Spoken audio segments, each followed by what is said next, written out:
अस्सलाम वालेकुम प्यारे भाई, अगर आप मस्जिद जाते हैं या आपके मस्जिद करीब है, आप मस्जिद जाते रहते हैं, नमाज़ पढ़ते हैं, तो ये वीडियो ये पैगाम आपके लिए बड़ा ज़रूरी है। मैं एक अदना इंसान हूँ, ये बात मुकम्मल सुनना। अगर बात अच्छी लगी तो वीडियो को शेयर करना, चैनल को सब्सक्राइब करना। अल्लाह ताला आपका हामी और नासिर हो। अच्छा, देखें कि मस्जिद, अल्लाह ताला कुरान पाक में इरशाद फरमाते हैं कि मस्जिद अल्लाह ताला का घर है। मौलाना साहब से फरमाते हैं कि जो बंदा मस्जिद के साथ जुड़ा रहता है, मस्जिद से मोहब्बत करता है, अल्लाह के घर के साथ 5 वक्त नमाज की पाबंदी करता है, तो इसके मुश्किल कामों में अल्लाह जल्ल शानो फरिश्ते उतार देता है। अच्छा, एक काम आपने करना है, जो मस्जिद जाते हैं, अल्लाह ताला हम सब को मस्जिद जाने के लिए और मस्जिद से मोहब्बत करने की तौफीक अता फरमाए, क्योंकि सुकून सिर्फ मस्जिद में है। मस्जिद से हटकर आजकल सुकून कहीं नहीं मिलता। हर बंदा बेसुकून कहता है मुझे सुकून नहीं, हालात ख़राब हैं। लेकिन असल वजह यह है, वजह हम नहीं जानते। अगर जानते हैं तो अमल नहीं करते कि हम अल्लाह के घर से दूर हैं, हमने मस्जिद को छोड़ा है, हमने नमाज को छोड़ा है, इसलिए हम बेसुकून हैं।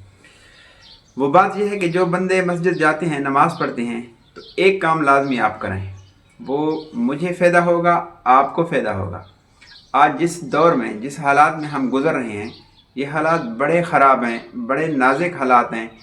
इसलिए मस्जिद जाते हुए इस बात का ख्याल रखें और ध्यान रखें। देखें, हदीस शरीफ का मफ़हूम है कि जो बंदे अंधेरे में मस्जिद की तरफ आते हैं, उनको पूरे पूरे ईमान की खुशखबरी सुना दीजिए। देखें कि वो बंदा ईमान वाला है जो मस्जिद में आता है। और मोमिन मुसलमान को मस्जिद में ऐसे ही सुकून मिलता है जैसे मछली को पानी में। दूसरे यकीन करें, खुदा की कसम, जब बंदा आके मस्जिद में बैठ जाए तो सुकून मिलता है, सुकून मिलता है। जो बंदे मस्जिद के आदी हो जाएं, उनको मस्जिद से हटकर सुकून कहीं नहीं मिलता। इसलिए हज़रात सहाबा कराम जब फ्री होते थे, हर वक्त वो मस्जिद में वक्त गुजारते थे। उनके घर में जाकर कोई पता करता कि फ़लाँ कहाँ है, तो वो कहते थे कि वो मस्जिद में होगा। क्यों? कि उनका ताल्लुक़ मस्जिद के साथ मजबूत था, मस्जिद के साथ जुड़े हुए थे। तो फिर उनकी जो कामयाबी थी, मुकद्दर थी, वो सारी दुनिया के इमाम बने हैं। खुदा की कसम, जंगल के फल खाने वाले जानवर भी हज़रात सहाबा कराम के ग़ुलाम थे। तो वो काम ये करना है कि जब आप मस्जिद में आएँ, तो अगर आपके घर बच्चे हैं, बच्चे लड़के हैं, तो उनको मस्जिद में साथ लाएँ।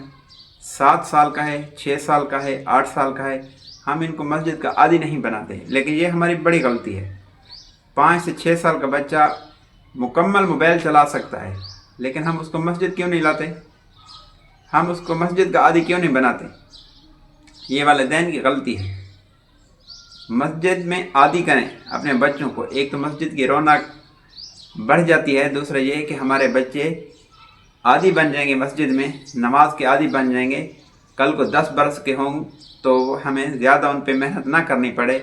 जब उन पर नमाज फ़र्ज़ हो तो खुद बाखुद पढ़ने वाले हों, क्योंकि नमाज अल्लाह का हुक्म है। जिस घर में नमाज ज़िंदा हो, जिस घर में कुरान की तिलावत ज़िंदा हो, जिस घर में झूठ ना हो, जिस घर में पर्दा हो, जिस घर में अल्लाह की इताअत हो, प्यारे नबी सल्लल्लाहु अलैहि वसल्लम के तरीक़ा ज़िंदा हो, वो घर रोशन सितारों की तरह चमकता है। वो घर आबाद रहते हैं, खुशहाल रहते हैं, अमन होता है, सुकून मिलता है। तो असल बात जो मेरी कहने का मतलब यह है कि अपने बच्चों को मस्जिद का आदी बनाएं। आजकल हालात ख़राब हैं। छोटे छोटे बच्चे देखें, उनके मोबाइल हाथ में हैं, वो गलियों में, बाज़ारों में, सड़कों पे घर बैठकर नमाज की परवाह नहीं करते। वालिदैन नहीं कहते उनको। अक्सर तो अल्लाह माफ़ करे, हम नमाज नहीं पढ़ते। जो पढ़ते हैं तो वो बच्चों पे कड़ी निगाह नहीं रखते कि हमारे बच्चे क्या कर रहे हैं। तो इसलिए अपने बच्चों का ख्याल करें, उनको नमाज का आदमी लाजिम बनाएं। क्यों? कि नमाज अल्लाह ताला का बुनियादी हक़ है। जिस घर में नमाज ज़िंदा होगी तो कामयाबी उनके कदम चूमेगी, दुनिया में इज़्ज़त मिलेगी और आखिरत में इज़्ज़त मिलेगी। नमाज अल्लाह ताला का अहम हुक्म है, अल्लाह ताला का बुनियादी हुक्म है। क़यामत के रोज़ सबसे पहले नमाज का हिसाब लिया जाएगा। आज हमारे बच्चे को कांटा चुभे तो हम बर्दाश्त नहीं करते।